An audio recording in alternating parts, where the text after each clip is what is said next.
তো অনেক মানুষেরই স্বপ্ন যে তারা ইউরোপের সেনজেন কান্ট্রিতে তারা আসবে। তো সেই স্বপ্নই রয়ে যায়। সাগর পথে হাজার হাজার লক্ষ লক্ষ মানুষ সাগরে মারা যায়। তো মানে বিভিন্ন মানুষ আবার নন সেনজেন কান্ট্রিতে যায়। এই নন সেনজেন কান্ট্রি থেকে তারা আবার গেম মারে। হাই গাইস, আমি মেহেরুল ইসলাম, বেঙ্গলি এজেন্সি সরাসরি স্পেন থেকে। আমি আবারও আপনাদের মাঝে একটা গুরুত্বপূর্ণ টপিকস নিয়ে হাজির হয়েছি। আমরা দরিদ্রপীড়িত বাংলাদেশ, আমাদের দরিদ্রপীড়িত বাংলাদেশের মানুষেরা অনেকভাবে প্রতারিত হচ্ছে, অনেকভাবেই প্রতারণার শিকার হচ্ছে। তো অনেক মানুষেরই স্বপ্ন যে তারা ইউরোপের সেনজেন কান্ট্রিতে তারা আসবে। তো সেই স্বপ্নই রয়ে যায়, কারণ মাঝখানে এই যে দালাল চক্র, যাদের প্রতারণার ফাঁদে তাদের স্বপ্ন আর পূরণ হয় না। এই স্বপ্ন পূরণের জন্য তারা লিবিয়াতে যায়। লিবিয়া সাগর পথে হাজার হাজার লক্ষ লক্ষ মানুষ সাগরে মারা যায়। তাদের স্বপ্নই থেকে যায়। এখন বর্তমানে বিভিন্ন মানুষ আবার নন সেনজেন কান্ট্রিতে যায়। এই নন সেনজেন কান্ট্রি থেকে তারা আবার গেম মারে এবং অনেক কষ্ট, অনেক ত্যাগ তিতিক্ষা শিকার হতে হয়। তারপরেও তারা গন্তব্যে সবাই অনেকে পৌঁছাইতে পারে, অনেকে পৌঁছাইতে পারে না।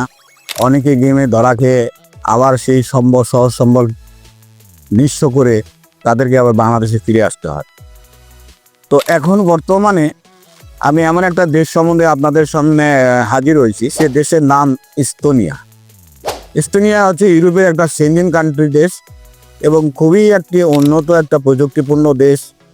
যে প্রযুক্তিপূর্ণ দেশ, তাদের প্রযুক্তি এত উন্নত যে তারা কাগজে কলমে কোনো কাজই হয় না, তাদের সব কাজগুলোই হয় কম্পিউটারাইজে।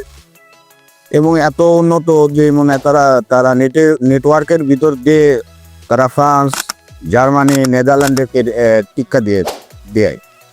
তো সেই দেশে যেমন মনে করলেন, এখন বর্তমানে আমি স্পেনে আছি। স্পেনে আমাদের নেট বিল দিতে হয় প্রায় বাংলার টাকা 5,000 টাকা। কিন্তু সবাই এইরকম নেট চালাইতে গেলে তাদেরকে টাকা পে করতে হয়।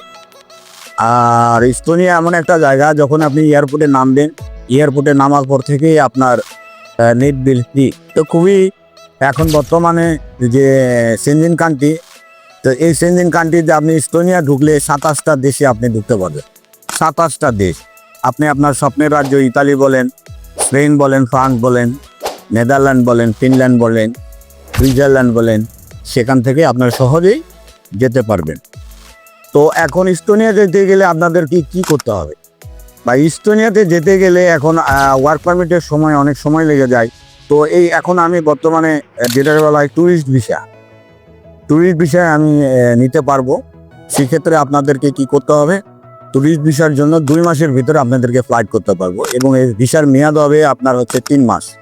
আপনার ইস্তোনিয়া যাওয়ার পরে আপনি বৈধভাবে বা ইয়ারে যেখানে আপনাদের স্বপ্নের রাজ্য, যেখানে আপনারা সেটেল হওয়ার চিন্তা ভাবনা, সেখানে যাইতে পারবেন। যেমন যদি আপনি স্পেনে আসেন, স্পেনে বৈধ বা অবৈধ 2 বছর থাকার পরে তাদেরকে বৈধতা দিয়ে দেয়। ধরেন আপনি ইস্তোনিয়া আসছেন, ইস্তোনিয়া থেকে স্পেনে ঢুকে এখানে এনভায়রনমেন্ট করে 2 বছর যদি আপনি থাকতে পারেন, তাহলে আপনি স্পেনের কাগজপত্র পেয়ে যেতে পারেন। তাহলে ইস্তোনিয়াতে এখন হচ্ছে ট্যুরিস্ট ভিসা খুবই ভালো হচ্ছে এবং ভিসার রেশিও প্রায় 99%, অর্থাৎ 99% ভিসার রেশিও। এই মতে যদি ফাইল প্রসেসিং করে জমা দেওয়া হয় 100% ভিসা হবে। তবে যে ট্যুরিস্ট ভিসা, তো মূলত অনেকে চিন্তা ভাবনা করেন যে ভাই আমি ট্যুরিস্ট ভিসা যাব, আমার তো অনেক কয়েকটা দেশ ঘোরা লাগবে, আমার অনেকে ব্যাংক ব্যালেন্স থাকতে হবে, আমার অর্থ সম্পদ থাকতে হবে, তাহলে না আমি ট্যুরিস্টে যেতে পারবো।